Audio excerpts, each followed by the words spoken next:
चलिए आज का टॉपिक शुरू करते हैं। आज का टॉपिक है क्वांटम संख्याएं। आपके एग्जाम में क्वेश्चन आता है कि डायरेक्ट क्वेश्चन ये फर्स्ट ईयर में भी पूछा जाता है और फाइनल ईयर में भी पूछा जाता है। आपको एक पर्टिकुलर कोई नंबर दे दिया जाएगा, जैसे 7p के लिए चारों क्वांटम संख्याओं का मान ज्ञात कीजिए, या नाइट्रोजन के 7वें इलेक्ट्रॉन के लिए चारों क्वांटम संख्याओं का मान ज्ञात कीजिए। उसके लिए आपको क्या करना है, सबसे पहले इस कॉन्सेप्ट को समझना है कि यहाँ पे बोला क्या जा रहा है, इसमें सभी अंक को कैसे निकालते हैं। तो इसका कॉन्सेप्ट है, बाद में आपको एक क्वेश्चन सॉल्व करके बताया जाएगा। तो क्वांटम संख्या क्या है, आपको एग्जाम में, प्रैक्टिकल एग्जाम में, एक्सटर्नल भी पूछ सकते हैं कि क्वांटम संख्या क्या है, समझाइए। तो आपको इजली और एकदम इजी परिभाषा है, अपने वर्ड्स में भी बोल सकते हैं। किसी परमाणु में स्थित इलेक्ट्रॉन की स्थिति, ऊर्जा, विन्यास आदि के निर्धारण हेतु हमें कुछ संख्याओं की आवश्यकता होती है, जिसे हम क्वांटम संख्याएं कह सकते हैं, क्वांटम संख्या बोलते हैं। अब भाई ये क्वांटम संख्याएं कितनी होती है, तो क्वांटम संख्याएं मुख्य रूप से 4 होती है। मुख्य क्वांटम संख्या, द्विगंशी क्वांटम संख्या, चुंबकीय क्वांटम संख्या, चक्रण क्वांटम संख्या।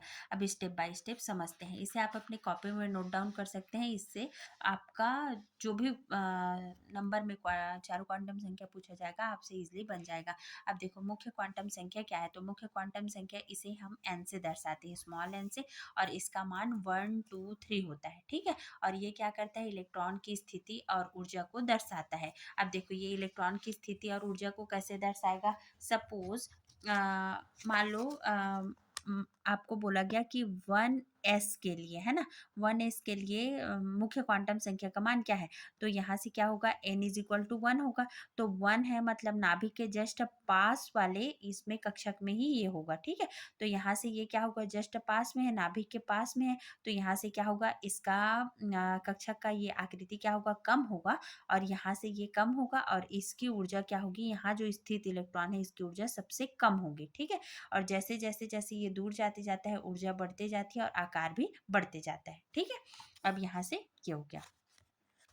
अब देखो, अब यहाँ से क्या होगा, फिर देखते हैं दूसरा, द्विगंशी क्वांटम संख्या। तो द्विगंशी क्वांटम संख्या क्या है, इसे एल से दर्शाते हैं ना, यहाँ एल से दर्शाते हैं, और इसका मान क्या होगा, 0 से n-1 तक होता है। तो एल का मान क्या होगा, एन का मान, पहला मान जो होगा उससे एक कम होता है। ठीक है। तो जैसे एल का मान एस के लिए क्या होगा, 0, पी के लिए 1, डी के लिए 2 और एफ के लिए 3 होता है। यहाँ पे ये कॉन्सेप्ट मैं बताऊंगी कि यहाँ से 0 1 2 3 कहाँ से आया। ठीक है। ये आपको याद कर लेना है। यदि एल का मान 0 आया तो वो एस होगा, है ना, और पी 1 आया तो उसे पी, और डी, और ये यहाँ से ऐसे डिनोट करते हैं। ठीक है।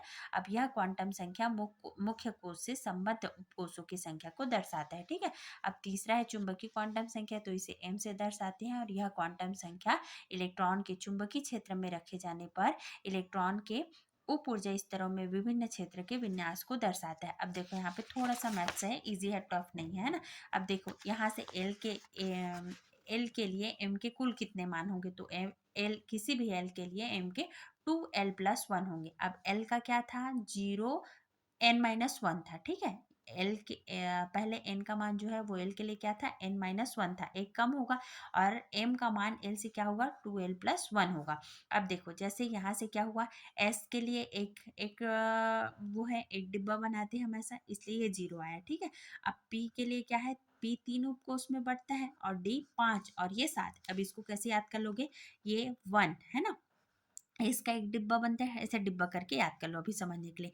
एस में एक डिब्बा है, 1 में +2 करोगे 3, 3 में +2 करोगे 5, 5 में +2 करोगे 7 आएगा। ठीक है। तो यहाँ से क्या हो गया, ये 0, बीच में हमेशा 0 लिखना है, जैसे हम ग्राफ बनाते, एक डिब्बा +1 -1, यहाँ से 0 +1 -1 +2 -2। ठीक है। और यहाँ से एफ के लिए क्या हुआ, 0 +1 2 3 -1 2 3।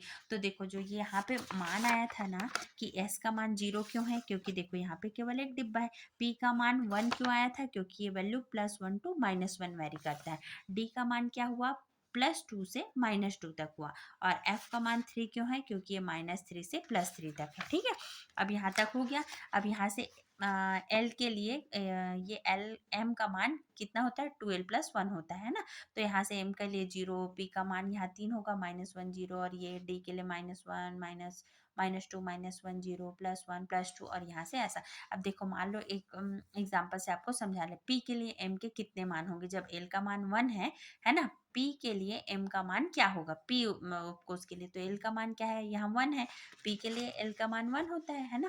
तो यहाँ से क्या होगा 2l+1, तो 2 × 1+1, तो यहाँ से पी के लिए क्या होता है 3 मान होता है। देखो पी उपकोष के लिए पी का जो डिब्बा बना है 1 2 और 3, -1 0 और +1 हुआ, ठीक है।